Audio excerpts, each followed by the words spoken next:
लागलाय, त्यामुळे बरेच जण लस्सी, ताक, सरबत अशी शीतपेय घेत आहे आणि काही जण थंड बियर घेऊन उकाड्यावर उपाय शोधत आहे.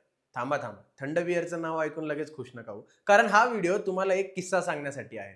तो म्हणजे तुम्ही जर बेल्जियममध्ये बियर प्यायला गेलात तर आधी पाकिट नाही, मोबाईल नाही, तर थेट तुमचा जुता म्हणजे आपले बुट गहाण ठेवू लागू शकतात. हो, बेल्जियमच्या घेंट शहरात डुल्ले ग्रिएट नावाचा एक बार आहे, जिथे बियर पिण्याआधी कस्टमरला स्वतःचा एक बूट जमा करावा लागतो आणि तोही साधा काउंटरवर नाही, तर थेट छताला लटकवलेल्या टोपलीमध्ये.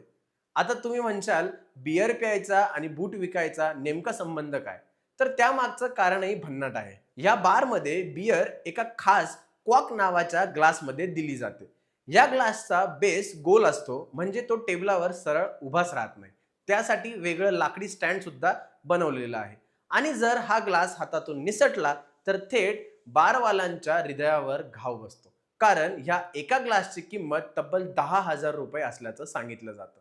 म्हणूनच सिक्युरिटी डिपॉझिट म्हणून पैसे नाही, तर तुमचा बूट तिथे ठेवला जातो. म्हणजे बियर पिऊन कोणी ग्लास घेऊन किंवा ग्लास तोडून पळून गेला तर कमीत कमी घरी जाताना बिना बूट चप्पलचं पळत जावं लागेल. तसं या बारमध्ये ग्राहकाला जवळपास 1.2 लिटर बियर संपवून ग्लास सुखरूप परत करावा लागतो.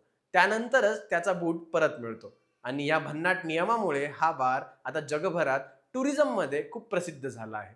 म्हणजे आपल्या इथे बाटली परत करा इतपत नियम आहे, पण तिकडे तर थेट म्हटलं जातं, पहिला जूता जमा करो, फिर बियर पियो. तुम्हाला हा भन्नाट किस्सा कसा वाटला नक्की कमेंटमध्ये सांगा.